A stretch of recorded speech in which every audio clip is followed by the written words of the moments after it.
You're watching Keystone Science, and in today's episode we're going to show you how to make your very own solar panel.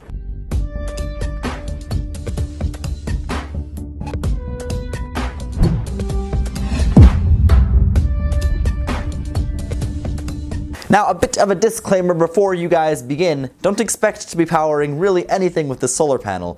Truly, it's more made for the demonstration of how they actually work, being that we're creating our very own semiconductor, cuprous oxide. In fact, to add kind of cool points to what we're doing, this is one of the very first materials that was demonstrated with the photoelectric effect. The first thing you're going to want to do is take and clean two identically sized pieces of copper. Now, the sizing really truly doesn't matter for this, as long as it can fit reasonably onto a stovetop, since we're going to need to heat it up. In order for the solar panel to work, we only need the cuprous oxide layer on one of the plates, and so that does happen naturally over time with things like oxidation. However, to increase the speed of that oxidation, because I don't want to wait for a long time, we're going to go ahead and apply some heat to it. And so in order to do that, I'm going to take one of the plates and put them on top of the burner, and then I'm going to turn the burner all the way up on high heat and leave it there for probably around 40 minutes, and after which we should see a thick black layer form on top of it as it begins to oxidize and form that thick cuprous oxide layer. Now, it's only been a minute or so, but you can already see the oxidation process taking place on the plate as it changes colors. Okay, it's now been on the burner for around 40 minutes, and as you can see, it has a thick black layer on top of it. So this is very good. However, now we're going to go ahead and want to turn off the burner, and we're going to let it cool as slowly as possible. This way, hopefully, it'll become very brittle, and the top layer will crack off, which is what we want because the cuprous oxide layer is just right beneath that black layer. Now that it's done cooling, we're left with something like this. Now, as you can see, we do have little bits of that red cuprous oxide layer sitting around in here. However, we don't have much, and so you can go ahead and take this and carefully wash off as best you can the black layer that's above. However, be very careful when you do this, because that red cuprous oxide layer is extremely delicate and extremely thin, so excessive scrubbing could scrub it off, thus ruining your solar panel. So yeah, just be very careful when doing it. Now that we have our homemade cuprous oxide semiconductor layer done, we just need to make an electrolyte solution. In order to do that, I'm going to take a container and fill it up with some water. Then I can follow that up by grabbing some baking soda and adding in a few spoonfuls. And then go ahead and stir it up till it looks more transparent. This means that your solution is more or less completely dissolved. Now that we have our electrolyte solution complete, we can go ahead and add in our cuprous oxide plate.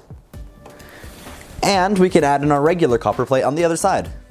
And finally, the very last thing that we need to do is connect up an alligator clip to one plate and an alligator clip to the other plate. I'm outside now on a decently sunny day. I'm not sure exactly how bright it is outside because although I do have this foot candles meter here, it is maxing out, so I assume it to be somewhere from around 450 foot candles to 500 foot candles, probably somewhere in that range. Anyways, I have this microamps meter here because it turns out the current generated is so low that my multimeter can't pick it up, so I need this precise instrument to do it.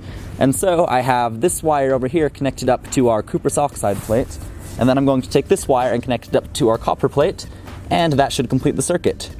And you can see when I do that, you can see the needle moving upwards, and so now it's getting around the 49 range. Yeah, so right now our solar panel is generating around 49 microamps.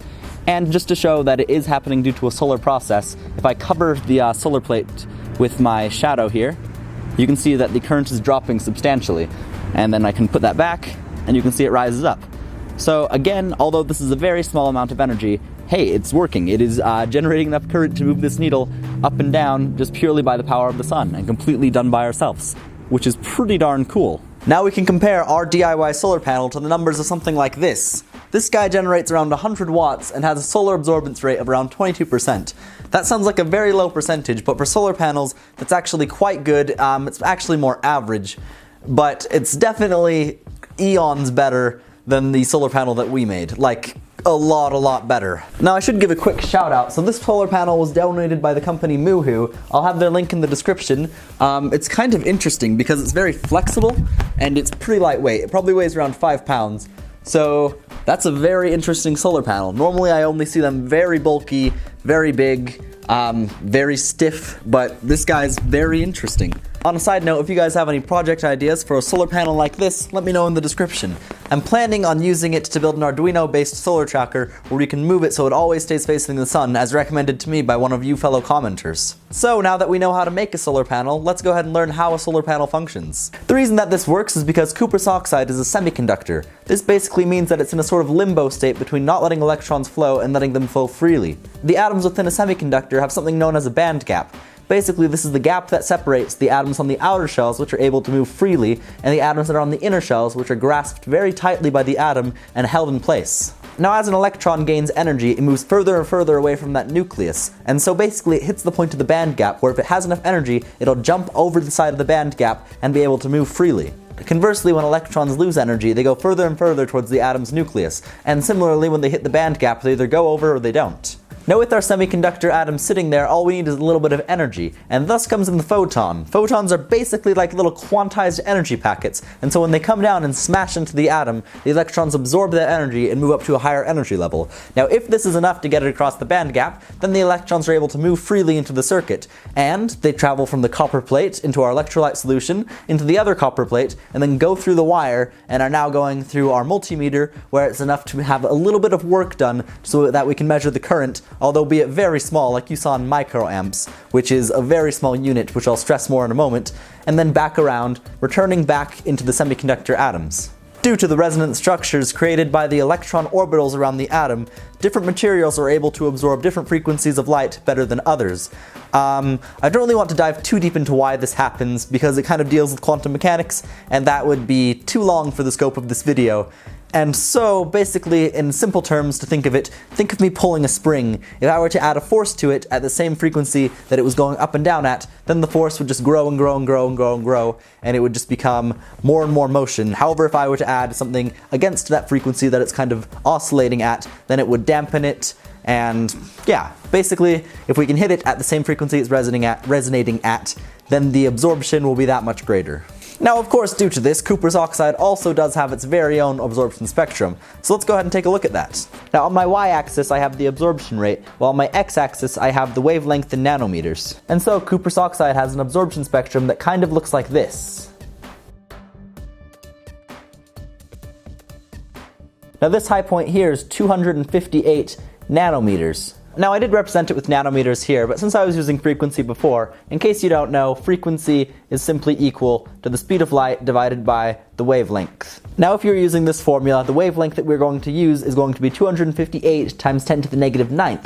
The reason that we have the times 10 to the negative 9th is because we're going to keep it into meters, and nanometers are already times 10 to the negative 9th, and so that keeps it in the same unit as the speed of light, which is in meters per second, and so through dimensional analysis, it is just good to make sure your units are always the same, otherwise your calculations will come out incorrect. Now, this reason alone is one of the many reasons why this as a solar panel is so inefficient. This is because this is not within the visible light spectrum. In fact, it's deep, very deep within the UV spectrum, which ranges from about 100 nanometers to probably around 400 nanometers. And so with this material's peak absorption rate being so far within the UV spectrum, very few photons that are within our atmosphere actually have that wavelength. In fact, many are much higher than that, hence why we are optimized to see visible light, because it's the most plentiful. A lot of the UV is actually absorbed inside the upper parts of the atmosphere, similar to processes like this. However, we can now apply a test to this, and so what I'm going to do is I'm going to take a flashlight with white LEDs, and I'm going to feed it the same amount of electricity as I'm going to feed a flashlight with UV LEDs. And so, ideally, we should see that the UV LEDs will generate more electricity on our solar panel, even though they will be producing the same amount of energy output. Or at least that they'll be consuming the same amount of watts. Obviously, the efficiency within each of the LEDs are going to vary, and so this is not really a completely solid test, but if we can see substantial evidence, then we'll see evidence for this. And so let's go ahead and take that and shine it onto our cuprous oxide. Alright, so here the test is set up so we can see which one is going to be producing more energy when shown onto the cuprous oxide plate, the visible light or the ultraviolet light. Both of the flashlights are using around the same amount of power in watts, so that should be relatively controlled. So yeah, the current microamps it's drawing in the room is around 6.3, so that's just a control that shouldn't affect the experiment. So let's go ahead and start by shining the visible light flashlight onto the plate. We'll just place it down here as a standardized spot, and we'll let the needle rise on up. Alright, it looks like it has stopped at the 32 microamp mark. So let's go ahead and take that off. Alright, it's back to near ambience. So, putting it on, there we go, it's in the same position, so we should get the diffraction relatively the same. And we can see that the ultraviolet light is definitely generating more. In fact, right now, in fact, right now it is very much above what the meter can have. I imagine it would be around 55 microamps. I would switch it over to the 200 meter. However, I do believe that that one is not calibrated correctly, because you can see when I switch it over, it's only going to go up to around that point, and that's not even to the 50. And so I'm fairly certain that the 200 one is not calibrated correctly, but the 50 one is, and we can see that it's maxing out. And it is slowing down as it approaches there. So that's why I do assume it to be somewhere around 50 to, let's say, 65 microamps. But the general point that I'm trying to make here is that this ultraviolet light does end up producing more energy through this cuprous oxide plate than the visible light does, due to its absorption spectrum that we looked at before. If you guys want a way to learn more about solar panels and even various other topics in science, math, logic, and plenty of other subjects, then there's really no way better to do it than Brilliant.org. Not only were they kind enough to sponsor this video, making it so that I am more able to make videos for you guys, but they also have a very good service that makes basically learning all of these concepts feel more like a game. In fact, the first link in the description will take you to a page where you can do a little quiz on solar energy to see what you know. So go ahead and click on that and give it a try. And again, they don't only have solar energy, they have plenty of other topics, so you guys should definitely go give it a try. I've been using it for about the past 3 months, and I've enjoyed practically every moment that I've been on it. It really is quite a bit of fun. So thank you again to Brilliant.org for making this video possible. You guys should really definitely go check them out. You have nothing to lose from checking them out, so really go hit it up and see if you enjoy it. Thank you guys all so much for watching the video. If you enjoyed it or learned something new, I'd really appreciate it if you hit that thumbs up button, as it really does help the channel quite a bit. Now again, although the solar panel that we built today is not at all anything that you can use reliably to charge or power anything, to be honest, unless you have a huge area of it, which is just completely impractical, I hope the proof of concept is something that will help you, as it is a very important proof of concept in and of itself. Anyways, that is all I have for you this week, so please remember to be safe and have a wonderful day. You're watching Keystone Science, and I'm here with Tanner Tech. Hello, this is Tanner Tech. Today we're going to be showing you how to build an RF interference amplifier.